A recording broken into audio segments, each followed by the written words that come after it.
दोस्तों, आप भूत प्रेत के बारे में तो जानते ही होंगे और आपने यह भी सुना होगा कि बहुत से लोगों के ऊपर भूत प्रेत का भी साया होता है और बहुत सी वीरान और डरावनी जगहें भी होती हैं।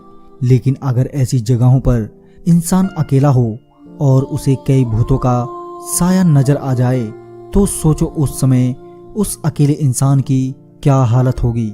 लेकिन इसमें इतनी डरने की कोई बात नहीं है, क्योंकि यह वीरान जगह हमारे भारत देश में नहीं बल्कि जापान में है।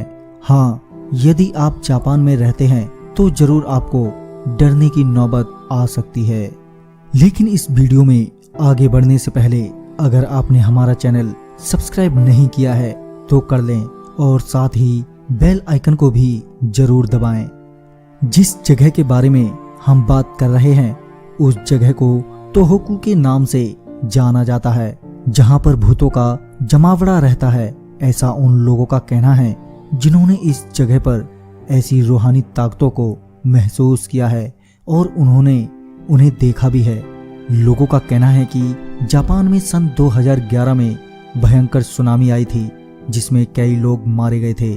कहा जाता है कि सुनामी आपदा में जिन लोगों की मौत हो गई थी उनमें से कई लोगों की आत्मा यहाँ वहाँ भटकती रहती है। इसी के चलते तोहोकू में लोगों को इस समस्या का सामना करना पड़ रहा है।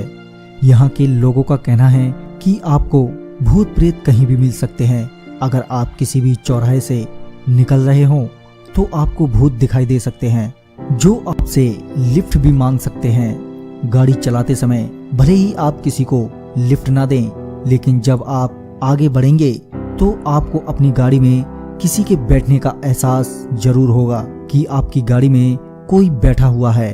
और अगर आपने किसी को लिफ्ट दे भी दी तो कुछ देर बाद आपको लिफ्ट मांगने वाला आपको नजर नहीं आएगा। इसी दौरान कई ड्राइवरों ने भी अपनी आप बीती बताई है। इन्हीं ड्राइवरों में से एक ड्राइवर का कहना है कि एक महिला ने उससे लिफ्ट मांगी। वह बहुत सुंदर और सजी धजी हुई थी। जब वह गाड़ी में बैठी तो कुछ देर बाद पता ही नहीं चला कि वह महिला कहाँ गायब हो गई और इसी के चलते वह ड्राइवर डर से बेहोश हो गया। इसके अलावा कई अजीबोगरीब घटनाएं ड्राइवरों के साथ हुई हैं। लोगों का कहना है कि यहाँ भूतों का इतना आतंक फैल गया है कि इलाके में कई कारें भी टूट गई हैं जो रास्ते में क्षतिग्रस्त हो गई थी और उन्हें कोई भी लेने नहीं आया।